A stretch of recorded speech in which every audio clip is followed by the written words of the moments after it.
주님께서 여러분과 함께 또한 사제의 영과 함께 마르코가 전한 거룩한 복음입니다. 주님 영광 받으소서. 요한이 잡힌 뒤에 예수님께서는 갈릴리아에 가시어 하느님의 복음을 선포하시며 이렇게 말씀하셨다. 때가 차서 하느님의 나라가 가까이 왔다. 회개하고 복음을 믿어라. 예수님께서 갈릴레아 호숫가를 지나가시다가 호수에 그물을 던지고 있는 시몬과 그의 동생 안드레아를 보셨다. 그들은 어부였다. 예수님께서 그들에게 이르셨다. 나를 따라오너라. 내가 너희를 사람 낚는 어부가 되게 하겠다. 그러자 그들은 곧바로 그물을 버리고 예수님을 따랐다. 예수님께서 조금 더 가시다가 배에서 그물을 손질하는 제베데우의 아들 야고보와 그의 동생 요한을 보시고 곧바로 그들을 부르셨다. 그러자 그들은 아버지 제베데우를 사꾼들과 함께 배에 버려두고 그분을 따라 나섰다. 주님의 말씀입니다. 그리스도님 찬미합니다. 오소서 성령님. 오늘 일독서 말씀은 우리가 몇 절이에요? 5절 같이 볼까요? 그러나 한나에게는 한 몫밖에 줄 수 없었다. 엘카나는 한나를 사랑하였지만 주님께서 그의 태를 닫아 놓으셨기 때문이다. 이 한나가 아이를 못 낳는 여인이었습니다. 그렇죠? 그리고 사무엘기는 그 이유가 하느님께서 한나의 태를 닫아 놓으셨다. 이렇게 얘기하고 있어요. 근데 그것 때문에 이제 한나는 고통을 겪게 되고 그의 삶이 굉장히 아파지는 그렇게 되죠. 근데 생각을 해보게 되면 우리가 이 사무엘기를 다 내용을 알고 있으니까 태를 닫아 놓았지만 나중에 어떤 일이 벌어지죠? 사무엘 예언자가 태어나게 되고 이스라엘이 이 왕정 시대로 넘어가게 되는데 아주 중요한 역할을 하는 그런 대예언자가 이렇게 태어나게 됩니다. 하느님께서 우리에게 만약에 고통을 허락하신다면 그 고통은 이유 없이 우리에게 주어지지 않는다는 겁니다. 분명히 주님께서는 더 큰 은총으로 또 당신의 또 다른 뜻을 준비하기 위해 우리들을 고통으로 초대하기도 하십니다. 내가 좋아하는 방법으로만, 내가 기뻐하는 방법으로만 우리들을 부르시고 또 우리들 안에서 그런 일을 하시는 것은 아니라는 거죠. 내 입장에서는 힘들고 어려운 방법일 수 있을지 모르겠지만 하나님께서는 그런 방법을 이용해서도 당신의 놀라운 일을 하시는 분이십니다.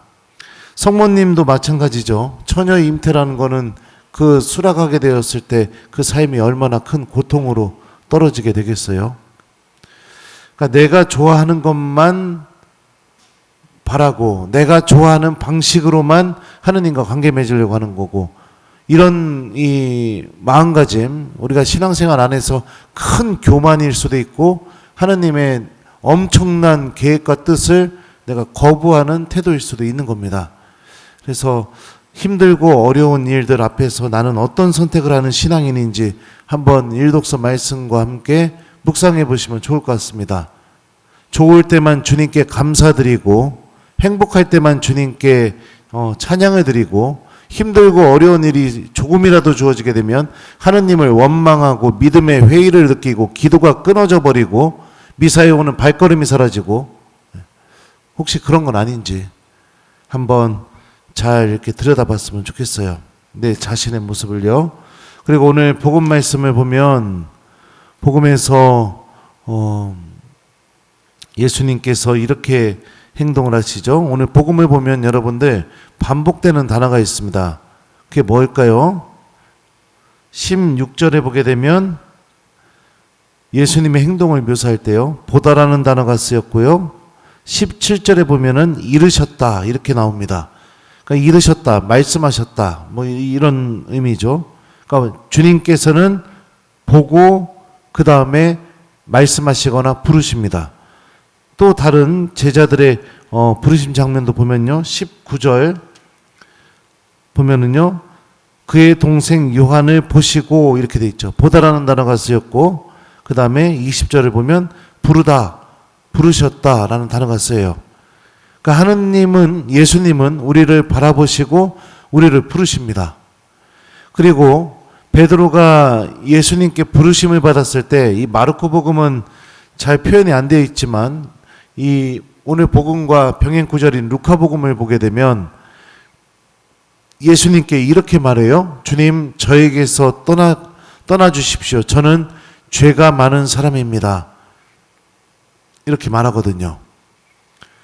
죄 속에서 살아가고 있는 베드로의 삶을 보시고 그를 주님께서는 부르십니다.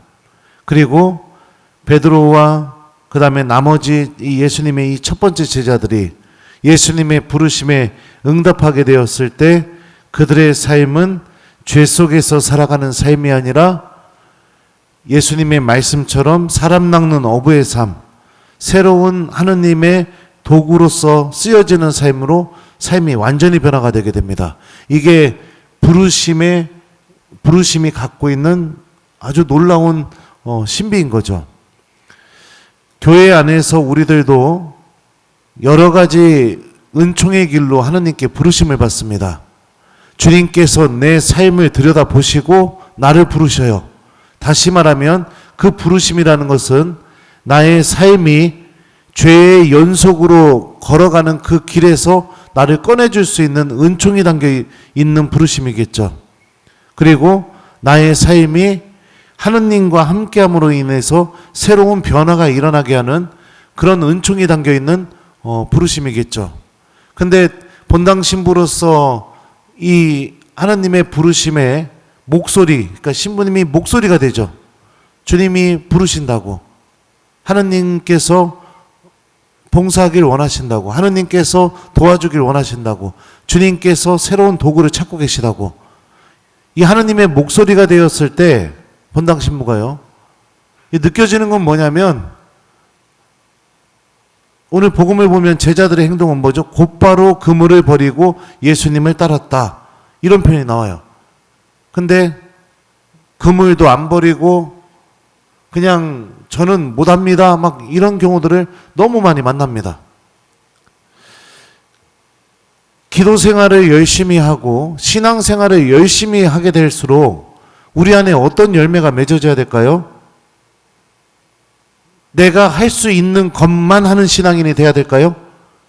아니면은 내가 할 수 없는 것이 다가온다 하더라도 하나님의 은총의 힘을 믿으면서 내가 그 부르심에 응답하면서 살아가는 신앙인이 돼야 될까요?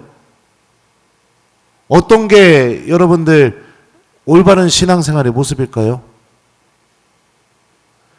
신앙생활을 오래 하고 미사에 열심히 나오고 기도를 많이 하고 그럴수록 내가 할 수 있는 것만 하는 사람이 돼야 될까요? 아니면 주님께서 원하시는 것을 할 수 있는 사람이 돼야 될까요? 네, 물어보는 거예요. 네, 워낙 못한다는 분들이 워낙 많으셔서 네, 물어보는 겁니다. 왜 변화가 일어나지 않고 왜 하느님 체험이 깊어지지 않는지 아십니까? 내가 할 수 있는 것만 하려고 하기 때문에 그렇습니다. 내가 원하는 것만 하려고 하기 때문에 그래요. 이것도 우리가 신앙생활을 하면서 우리 안에서 경계해야 될 큰 교만 중에 하나입니다. 네. 내가 하려고 하는 것만 하려고 하는 거. 그물은 버리지 않으면서 예수님 곁에 있으려고 하는 거. 아버지의 집을 떠나지 않으면서 예수님 곁에 있으려고 하는 거. 네. 아주 큰 교만이고 착각이죠. 네. 그 사람 안에서는 주님께서 특별한 일을 하실 수가 없습니다. 삶이 변화되고 싶다면 주님의 부르심에 응답해 보십시오. 삶이 변화되고 싶다면요. 못합니다. 다른 사람 찾으십시오. 저는 아닙니다. 이거는 복음의 방식도 아니고 하느님의 방식도 아닙니다. 그래서 오늘 일독서는 여러분들 우리가 고통의 문제 앞에서 어떤 신앙인인지를 우리에게 묻고 있습니다. 하느님은 어려운 방법으로도 우리가 받아들이기 힘든 방법으로도 당신의 일을 하시는 분이시다 라고 이렇게 우리에게 알려주고 있죠. 오늘 복음 말씀은 주님께서 나를 바라보시고 부르실 때 내가 다른 것을 계산하지 않고 그 부르심에 응답하면 우리 안에서 하나님의 특별한 은총과 새로운 계획들이 이루어지게 된다라고 오늘 복음이 우리에게 알려주고 있죠. 그러면 오늘 하루는 우리 어떻게 살아야 될까요?